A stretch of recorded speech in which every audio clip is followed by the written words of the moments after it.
Depuis quelques semaines, les résultats du Parcoursup ont commencé à tomber. Et vous êtes en France des milliers et milliers d'élèves à être confrontés à une situation parfois compliquée. Tous les jours, des élèves, des étudiants sont confrontés à la situation suivante. Il faut qu'ils décident, il faut qu'ils choisissent, il faut qu'ils retiennent un choix parmi plusieurs.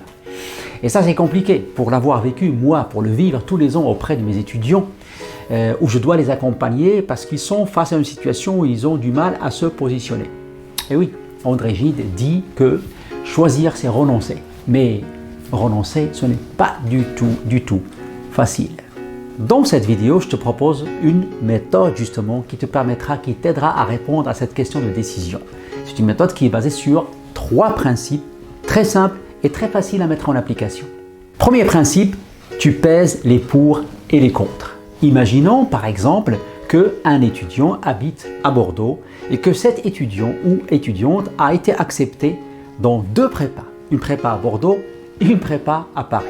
Dans cette situation, nous allons devoir choisir une option parmi 2. C'est pour cela que je vous recommande de prendre 2 feuilles blanches et sur chacune des feuilles, vous allez inscrire le nom de votre option. Il y aura donc une page sur laquelle ça sera marqué « Rester à Bordeaux » et sur l'autre page de l'autre feuille, ça sera marqué « Partir pour Paris ». Et chacune des pages, vous allez devoir la séparer en 2 colonnes. Colonne de gauche, les avantages de l'option. Colonne de droite, les inconvénients. En fait, les plus et les moins. Vous allez faire la même chose pour Paris. En principe, après avoir fait ce travail, après avoir rempli ces 2 pages et après les avoir disposées sur votre bureau côte à côte, en principe, en les regardant comme ça, vous allez devoir vous décider assez facilement. Mais il arrive dans pas mal de situations où on reste quand même indécis après avoir fait ce travail. D'où le 2e principe.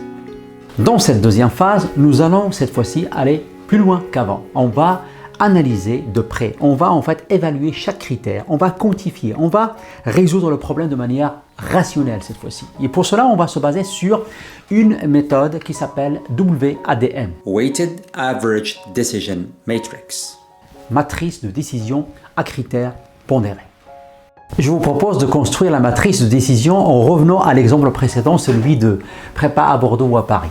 Pour cela, je vous propose de prendre une feuille blanche et de la diviser en 3 colonnes. Dans la colonne de gauche, vous allez inscrire tous les critères qui vont vous permettre justement de sélectionner la bonne option pour vous. Dans ces critères, on pourrait trouver par exemple les finances, c'est-à-dire les frais, le coût de votre formation. On pourrait trouver par exemple le côté humain, l'aspect humain, l'éloignement par rapport à vos parents, par rapport à vos amis. On pourrait trouver par exemple l'aspect pédagogique, c'est-à-dire la qualité de l'encadrement, la réputation du lycée dans la prépa dans laquelle vous allez vous inscrire. On pourrait trouver par exemple l'aspect développement personnel pour vous. Si vous partez ailleurs, peut-être que vous allez rencontrer plus de personnes et peut-être que vous allez être amené à être beaucoup plus autonome. Donc ça, ce sont les critères qui vont vous permettre de comparer les 2 options. Et après, on va regarder ces critères et on va leur attribuer des coefficients.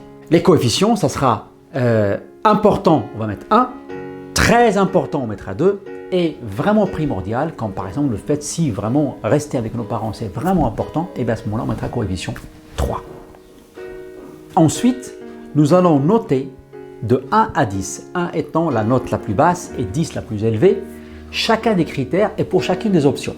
Prenons par exemple le cas de la réputation de l'établissement. Si par exemple le lycée, la prépa à Bordeaux, je l'ai noté 7, parce que pour moi elle vaut 7 sur 10, à ce moment-là il faudra que je regarde le coefficient que j'ai mis à la réputation. Si c'était 3, eh bien Bordeaux à ce moment-là obtient le score de 7 multiplié par 3 égale 21 points. Ensuite, pour chacune des 2 options, on va calculer le score correspondant à chaque critère. On obtiendra à la fin un ensemble de scores pour chacune des 2 options. Et on va additionner tous ces scores pour obtenir un score global par option. Nous allons donc comparer les 2 scores à la fin, les 2 scores globaux, et déterminer laquelle des 2 options sera à retenir. Mais il arrive parfois que les 2 scores soient proches. On dit que les scores sont serrés. Et dans ce cas-là, par exemple, avec un score 91-93, il nous sera très difficile de trancher de manière franche.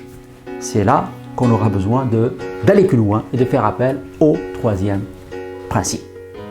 Dans ce 3e principe, je vous propose d'abord d'écouter votre cœur, mais en même temps de faire appel un petit peu au hasard.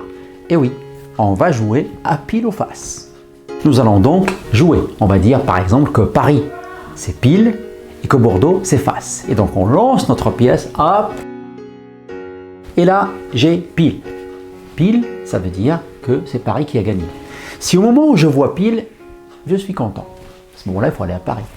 Mais si au moment où je vois pile, je suis un peu contrarié, j'ai un pincement de cœur. À ce moment-là, il faut aller à Bordeaux. Évidemment, le même raisonnement serait tenu si j'avais obtenu face. Dans tous les cas, si le hasard me conforte, je le suis. Mais si le hasard me contrarie, eh bien, je fais le contraire. Et donc, dans tous les cas, je suis mon cœur.